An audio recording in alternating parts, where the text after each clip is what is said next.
할렐루야, 성경 통독 제77일째입니다. 오늘은 룻기 1장에서 4장까지 살펴보도록 하겠습니다. 룻기는 총 4장까지 이루어져 있는데 그냥 룻기를 읽어보면 룻과 보아스의 사랑 이야기다 이렇게 생각하기가 쉽습니다. 그런데 룻기는 고엘 제도, 즉 기업을 물으는 제도를 통해서 예수님께서 우리의 그런 삶을 어떻게 회복시켜 주는지 보여주고 보아스의 그런 사역을 통하여서 예수님의 그런 사역을 우리에게 보여주는 그런 귀한 그런 책입니다.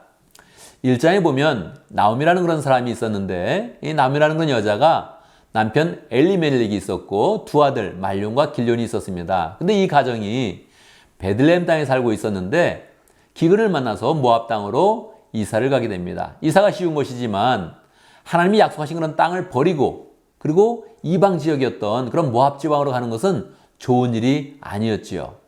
결국 결과가 나쁘게 되어서 남편 엘리멜렉이 죽고 두 아들이 다 죽게 됩니다. 두 아들은 모압 여자와 결혼했는데 룻과 오르바라는 그런 여자와 결혼을 하게 되었죠. 어떻게 됐습니까? 갑자기 시어머니 나오미와 며느리 두 사람 룻과 오르바만 그렇게 남게 된 것입니다. 남자들은 없으니 이제 삶을 살기가 굉장히 어려워졌죠. 이때 나오미는 하나님께서 베들레헴 땅을 돌봐오셨고 하나님이 약속하신 그런 땅에 풍년을 주셨다는 그런 소식을 듣게 됩니다. 그리고 돌아가야겠다 마음을 먹죠.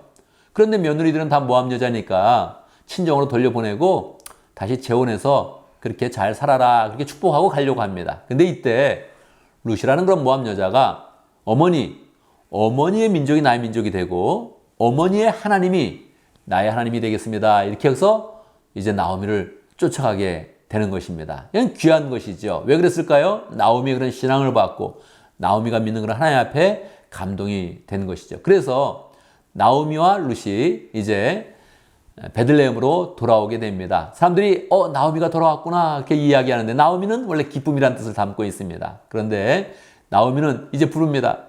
내 이름을 부르지 마세요. 나는 마라입니다. 마라는 쓰다 그런 비트니스 그런 뜻이죠. 그래서 내 이름은 이제 마라라고 부르세요. 그렇게 하면서 고향 땅으로 돌아왔습니다.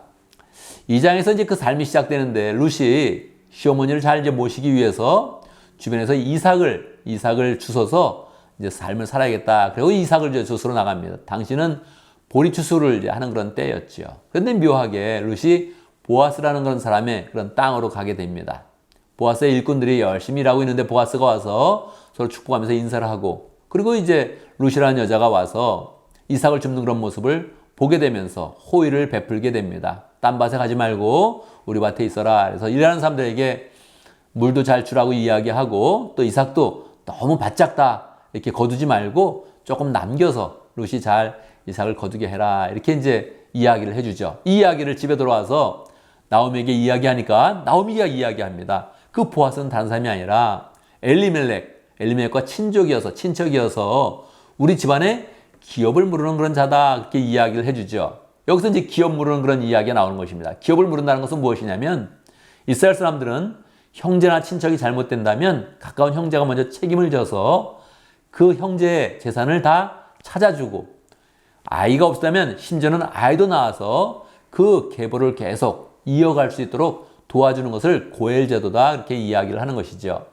3장에 보면 이제 시어머니 나오미가 본격적으로 고엘 제도를 시행을 하게 만듭니다. 룻에게 이야기해서 룻이 보아스가 자고 있는데 가서 이불 사이에 같이 가서 누워라 그렇게 이야기합니다. 굉장히 이상한 그런 이야기죠. 그런데 이것은 정확히 이야기하는 것입니다. 룻을 통해서 보아스에게 우리의 그런 기업 물으는 제도, 고엘 제도를 시행해 주십시오 이렇게 요청하는 것이죠. 보아스는 그것을 받아들이고 이야기합니다. 내가 그러면 이것을 정식으로 모든 그런 사람들 앞에서 고엘 제도를 시행하겠습니다. 그렇게 이야기하죠. 4장에 보면 시행하는 그런 내용이 있었는데 거기에 보면 보아스보다 더 가까운 친족이 한 사람이 있었습니다. 보아스가 정식으로 모든 사람들 앞에서 증인을 세워서 이야기하죠.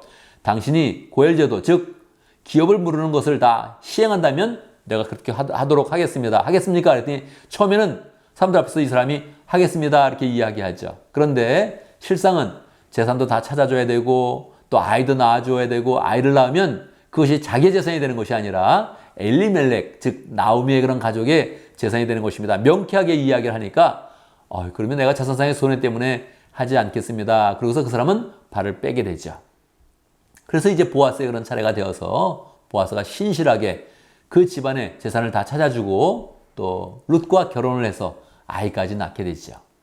자, 이 아이의 이름은 오벳이었는데 오벳은 누구냐면 이새의 아버지였습니다. 그럼 이새는 누구였습니까? 이새는 다윗의 아버지였습니다. 그래서 결국 이곳에서 나오미가 이제 오벳을 안고 있으면서 다윗의 할아버지를 안고 있으면서 그러면서 이제 이 룻기가 맞춰지게 되는 것입니다. 하나님은 고엘 제도를 보여주시고 또 고엘 제도를 통해서 다윗의 왕조를 세워주시면서 다윗의 그런 족보가 다시 시작되면서 하나님께서 이제 이스라엘에 공의의 그런 왕을 세우는 것을 보여주고 이 왕을 통해서 또다시 우리에게 예수님을 세울 것이다 하는 것을 보여주는 것입니다. 즉 룻기는 사사시대 때 일어난 일인데 사사시대 때 왕이 없어서 사람들이 다 자기 소견에 좋은 대로 그렇게 행하였는데 이제 우리에게 왕을 주시면서 하나님의 말씀대로 잘 따르는 그런 백성으로 나가는 길을 보여주고 있는 것입니다. 자, 이제 우리는 룻기를 마쳤고요. 또 내일부터 또 시편을 또 함께 묵상하고 다시 또 사무엘상으로 나아가도록 하겠습니다. 감사합니다.